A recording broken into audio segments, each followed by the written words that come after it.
സലീം കുമാറിന് വിട. മലയാളത്തിന്റെ പ്രിയ താരത്തിന് വിട നൽകി കേരളക്കര. മരിക്കുമ്പോൾ മതപരമായ ചടങ്ങുകൾ ഒഴിവാക്കി സംസ്കരിക്കണമെന്ന് സലീം കുമാർ മുമ്പ് കുടുംബാംഗങ്ങളോട് പറഞ്ഞിരുന്നു. വീട്ടുവളപ്പിൽ സംസ്കരിക്കണമെന്നും പറഞ്ഞിരുന്നു. ഇതനുസരിച്ചാണ് സംസ്കാര ചടങ്ങുകൾ ക്രമീകരിച്ചത്. മുഖ്യമന്ത്രി വി.ഡി. സതീശൻ, കെ.സി. വേണുഗോപാൽ, കേന്ദ്രമന്ത്രിയും നടനുമായ സുരേഷ് ഗോപി, എം.എൽ.എ.യായ രമേശ് പിഷാരടി, സംവിധായകൻ കമൽ, നടൻ ജയറാം, നടി നവ്യ നായർ തുടങ്ങി നിരവധി പേർ ടൗൺഹാളിലെത്തി. 3:30 വീട്ടുവളപ്പിലാണ് സലീം കുമാറിന്റെ ഭൗതിക ശരീരം സംസ്കരിച്ചത്. ഔദ്യോഗിക ബഹുമതികളോടെയായിരുന്നു സംസ്കാരം.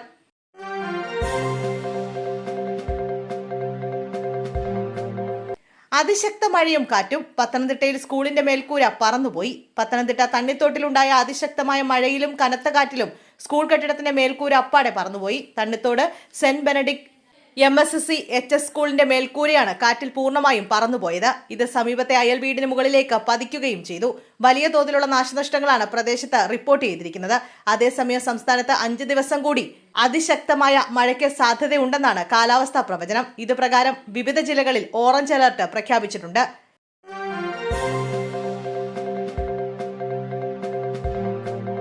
സണ്ണി ജോസഫിന്റെ സഹോദരി ഭർത്താവ് രാജിവെച്ചു. പേഴ്സണൽ സ്റ്റാഫിലെ ബന്ധു നിയമന വിവാദത്തിനൊടുവിൽ മന്ത്രി സണ്ണി ജോസഫിന്റെ സഹോദരി ഭർത്താവ് ബെന്നി തോമസ് രാജിവെച്ചു. തന്റെ നിയമനം വിവാദമായ പശ്ചാത്തലത്തിൽ സണ്ണി ജോസഫിന് ഏതെങ്കിലും വിധത്തിൽ ദോഷമുണ്ടാകരുത് എന്നുള്ളതുകൊണ്ടാണ് രാജിവെച്ചത് എന്നാണ് ബെന്നി തോമസ് വ്യക്തമാക്കുന്നത്. രണ്ടുപേരും ഒരുമിച്ച് ചർച്ച ചെയ്തെടുത്ത തീരുമാനമാണ് രാജിയെന്നാണ് പുറത്തുവരുന്ന വിവരം. ബന്ധു നിയമനത്തിൽ KPCC നേതൃയോഗത്തിലടക്കം മന്ത്രി സണ്ണി ജോസഫിനെതിരെ വിമർശനമുയർന്നിരുന്നു. പേഴ്സണൽ സ്റ്റാഫ് നിയമനം കരുതലോടെ വേണമായിരുന്നുവെന്നും വിമർശനത്തിന് ഇട നൽകരുതായിരുന്നെന്നും മുതിർന്ന നേതാക്കൾ അഭിപ്രായപ്പെട്ടു.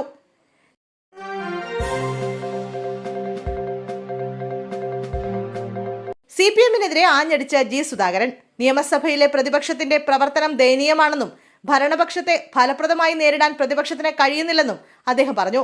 MLA ഓഫീസ് ഉദ്ഘാടനം ചെയ്ത് സംസാരിക്കവെയായിരുന്നു G. സുധാകരൻ CPM-നെതിരെ ആഞ്ഞടിച്ചത്.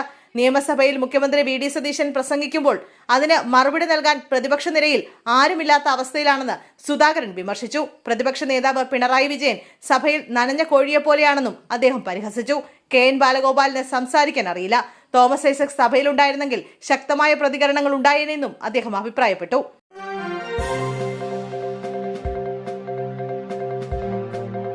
ഇടത് സൈബർ പോരാളി നന്ദകുമാറിനെ പുറത്താക്കി ഉന്നത വിദ്യാഭ്യാസ വകുപ്പ്. മുൻ മുഖ്യമന്ത്രി ഉമ്മൻചാണ്ടിയുടെ മകൾ അച്ചൂമ്മനെ അടക്കമുള്ളവരെ അധിക്ഷേപിച്ച് ഫേസ്ബുക്കിൽ പോസ്റ്റിട്ടിരുന്ന ഇടത് സൈബർ പോരാളിയായ ഉദ്യോഗസ്ഥനെ പിരിച്ചുവിട്ടു.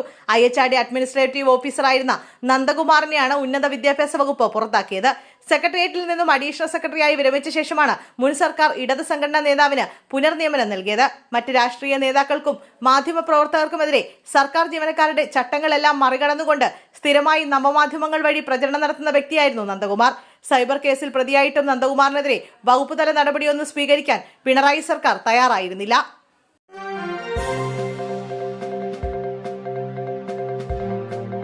പാലക്കാട് KSRTC ഡിപ്പോയിൽ ബസ് മോഷണം. ഇന്ന് പുലർച്ചെ 2:50 മോഷണം നടന്നത്. വിവരമറിഞ്ഞ ജീവനക്കാർ പാലക്കാട് നഗരത്തിൽ തിരച്ചിൽ നടത്തുകയും പുലർച്ചെ 5:30 ബസ് കണ്ടെത്തുകയും ചെയ്തു. ഡിപ്പോയിൽ നിന്നും 1 കിലോമീറ്റർ അപ്പുറത്തുള്ള മംഗളം ടവറിന് സമീപത്തായി ബസ് നിർത്തിയിട്ട നിലയിൽ കണ്ടെത്തുകയായിരുന്നു. KSRTC ഓർഡിനറി ബസ്സാണ് മോഷണം പോയത്.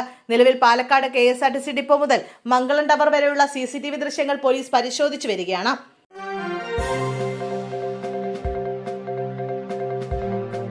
കാഫിർ സ്ക്രീൻഷോട്ട് കേസ് ഹാജരാക്കാൻ കൂടുതൽ പേർക്ക് നോട്ടീസ്. കാഫിർ സ്ക്രീൻഷോട്ട് കേസിൽ ചോദ്യം ചെയ്യലിന് ഹാജരാകാൻ കൂടുതൽ പേർക്ക് നോട്ടീസ് നൽകി പോലീസ്. റീബേഷ് രാമകൃഷ്ണൻ, മനേഷ്, അതുൽ എന്നിവർക്കാണ് നോട്ടീസ് അയച്ചത്. വ്യാജ സ്ക്രീൻഷോട്ട് ആദ്യം ഷെയർ ചെയ്തവരെയാണ് ചോദ്യം ചെയ്യാനായി വിളിപ്പിച്ചത്. വിവരങ്ങൾ തേടി മെറ്റയ്ക്ക് വീണ്ടും കത്തയക്കാനും SIT തീരുമാനമുണ്ട്.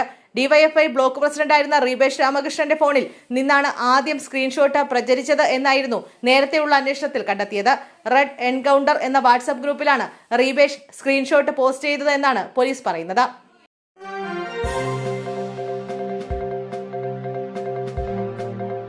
ആലപ്പുഴയിലെ രക്ഷാപ്രവർത്തനം. അജിത് കുമാറിനെതിരെ കോടതിയിലും റിപ്പോർട്ട്.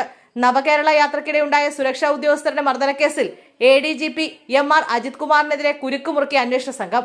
അജിത് കുമാറിനെതിരെ കോടതിയിലും റിപ്പോർട്ട് സമർപ്പിച്ചിരിക്കുകയാണ് SIT. വ്യാജരേഖ ചമച്ചത് ADGPയുടെ ഓഫീസാണെന്ന് റിപ്പോർട്ടിൽ പറയുന്നു.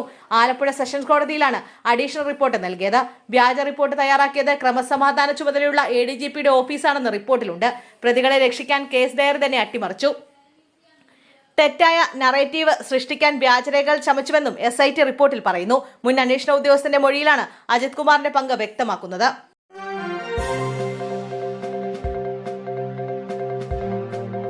പാചകം ഇനി പൊള്ളും. ഗാർഹിക LPG വില വീണ്ടും കൂട്ടി. രാജ്യത്ത് സാധാരണക്കാരുടെ കുടുംബ ബജറ്റ് താളം തെറ്റിച്ചുകൊണ്ട് ഗാർഹിക ആവശ്യത്തിനുള്ള പാചകവാതക വില വീണ്ടും വർദ്ധിപ്പിച്ചു. സിലിണ്ടർ ഒന്നിന് 29 രൂപയാണ് കേന്ദ്ര സർക്കാർ കൂട്ടിയത്. പുതുക്കിയ നിരക്കുകൾ ഇന്നു മുതൽ പ്രാബല്യത്തിൽ വന്നു. 3 മാസത്തിനിടെ ഇത് 2ാം തവണയാണ് ഗാർഹിക സിലിണ്ടറിന്റെ വില വർദ്ധിപ്പിക്കുന്നത്.